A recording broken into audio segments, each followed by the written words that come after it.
Donc, chers amis, bonjour, bienvenue chez MVP Foot. Aujourd'hui, on va faire le premier podcast de la saison numéro 2. MVP Foot à 2 ans, va avoir à 1 an, donc on commence la deuxième année de MVP Foot. Merci aux 9000 personnes qui se sont abonnées. Donc, aujourd'hui, on va parler de l'équipe nationale de Côte d'Ivoire parce qu'ils disent que le coach va appeler 26 joueurs le 26 août, lundi prochain. Donc, nous, on aimerait, avant que le coach donne sa liste des 26 joueurs, on aimerait débattre un peu sur les secteurs qu'il faut améliorer. On aimerait aussi débattre aussi qui est-ce qu'il faut appeler, qui est-ce qu'il faut ne pas appeler. Voilà, donc merci de vous abonner parce qu'ici, on parle de nos internationaux, on parle de 100% football ivoirien. Donc, je suis avec mon consultant Romy. Romy, comment est-ce que tu vas? Je vais bien, Papasco. Bonjour à tous nos auditeurs. Vous m'avez aussi beaucoup manqué. Je suis ravi d'être là parmi vous pour décortiquer l'actualité croustillante autour de nos éléphants. Donc, nous sommes prêts. Ok. Ma première question, c'est qu'est-ce qu'il faut améliorer dans l'équipe ivoirienne? Merci beaucoup, Pascal, pour la question. Si on observe les deux derniers matchs des éléphants, et particulièrement le match que l'on a eu au Kenya, on a vu un côté qui était très en difficulté, le côté de Omar Diakité. Okay. Je pense que la visite de MS Faye à Manchester est en quelque sorte une réponse, une solution à cette problématique, le fait de ramener Amad Diallo dans l'équipe nationale. On a vu qu'il a commencé la saison avec Manchester comme titulaire. Ça prouve que je sens que le coach cette année a vraiment confiance en lui. Et c'est un joueur qui sait bien jouer sur les côtés. Le milieu, il est le côté droit au côté offensif. Il est très vif, très bon dans ce registre-là. Je pense, et aussi, il faut renforcer d'autres secteurs de jeu. Je pense qu'il ne faut pas que l'on reste coincé au milieu de terrain avec Yaya Fofana et Franck Essier. Il faut aussi d'autres. Ouais, c'est quoi Fofana? Il faut tester aussi d'autres chemins de jeu. Ouais. Il faut donner aussi la chance à d'autres Tu sais qu'en fonction de l'adversaire, certains profils peuvent être plus meilleurs que d'autres. Ouais, surtout avec la Zambie, ils sont très techniques, donc ça va être. Exactement. Faut pas toujours faire confiance. On a l'une des plus grandes viviers de joueurs, au moins à notre disposition en Afrique pour la Coupe du Monde 2026. Ouais. Mais c'est le moment du coach de tester aussi, de ne pas être focusé sur certaines décisions et donner aussi la chance à d'autres. Ouais. Malheureusement, Karim Konaté est blessé, il ne peut pas être disponible. Mais je pense que si c'était le cas, s'il devait être disponible, il va falloir que on le ramène aussi à la sélection. Et j'espère que le sélectionneur a vu aussi le tournoi de Toulon. Il y a des jeunes qui se sont démarqués. Tu vois le gardien, il y a un attaquant là aussi qui est très bon. Ouais. Et bien qu'ils soient jeunes, il faut les intégrer de façon progressive aussi. T'as dit, tu peux même les appeler. On ne sait jamais. Ce sont des joueurs qui jouent au pays, que ce soit dans les équipes réserves et en Occident. Tu appelles un ou deux, juste pour les motiver encore, qu'ils viennent là. On ne sait jamais d'où c'est vrai. D'où la surprise peut venir. Ouais, donc, moi, je me dis, donc,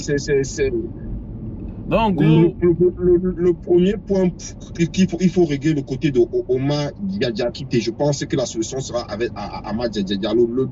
Il ne faut pas forcément mettre Omar Diakité au banc, mais tester des schémas de jeu pour que tout le monde se sente à l'aise. C'est tout. Ok, d'accord. Donc, en gros, le côté droit et le milieu. Bon, je peux dire que je suis d'avis avec toi parce qu'il faut vraiment améliorer. C'est l'attaque ivoirienne. Depuis un moment, depuis que Didier Drogba est parti, on ne gagne plus les matchs 4-0, 3-0. Ça ne ressemble pas à l'équipe nationale du Côte d'Ivoire. Nous sommes champions d'Afrique, donc on doit montrer que nous sommes champions d'Afrique. Donc, je pense qu'il faut vraiment améliorer l'attaque.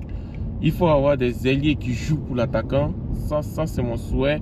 En plus d'avoir des ailiers qui jouent pour l'attaquant, Amad Diallo, lui, il a un profil très intéressant en fait. Très intéressant. Donc, je pense que avec Amad Diallo, ça va être vraiment intéressant. Et aussi, côté attaque de pointe, on aurait voulu voir Konaté Karim, mais Konaté Karim est blessé. Donc, je pense que ça va continuer avec Sébastien Haller, Evan Nguessan, pourquoi pas ceux qui n'ont pas joué le match passé comme Mohamed Bamba ou Lat.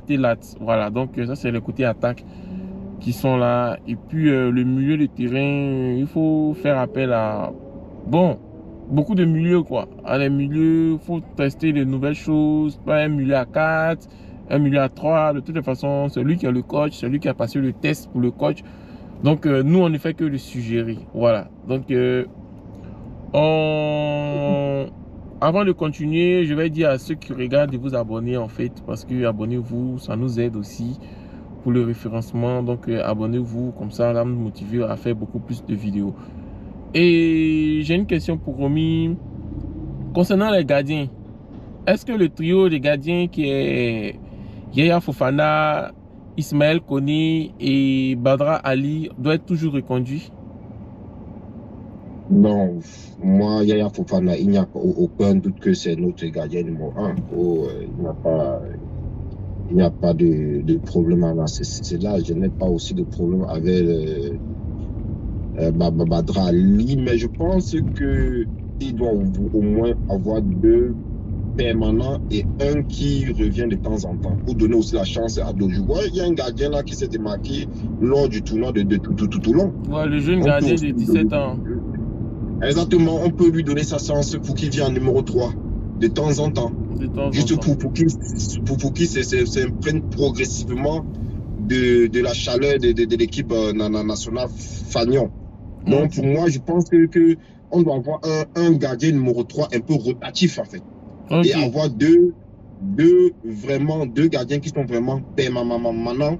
Et qu'on sait que non, c'est quand la hiérarchie est déjà là. Ouais. On sait qu'il y a c'est carrément notre meilleur joueur sur les deux des derniers matchs. Faut pas qu'on se demande. Oui, non, il y a Fofana. Donc, moi, je pense que avec Badra Ali, c'était un peu un gardien d'expérience. Mais moi, je pense qu'il est temps pour lui de céder la place aux jeunes joueurs. Il y a Fofana, il y a un autre qui s'appelle Issa Fofana. Issa Fofana, lui aussi, il est très intéressant, mais il n'y a pas beaucoup de place. Et puis le jeune gardien de Toulon, il s'appelle Ivan Konan. Et Ivan Konan aussi, il peut être appelé, mais bon, il faut qu'il ait au moins ses 20 ans, parce qu'à 17 ans, je pense que c'est un peu précoce. C'est vrai qu'il est fort, il est vraiment fort, mais il faut que ça soit un peu précoce. Ouais. C'est pour ça que j'ai parlé d'un numéro 3 assez rotatif. Oui.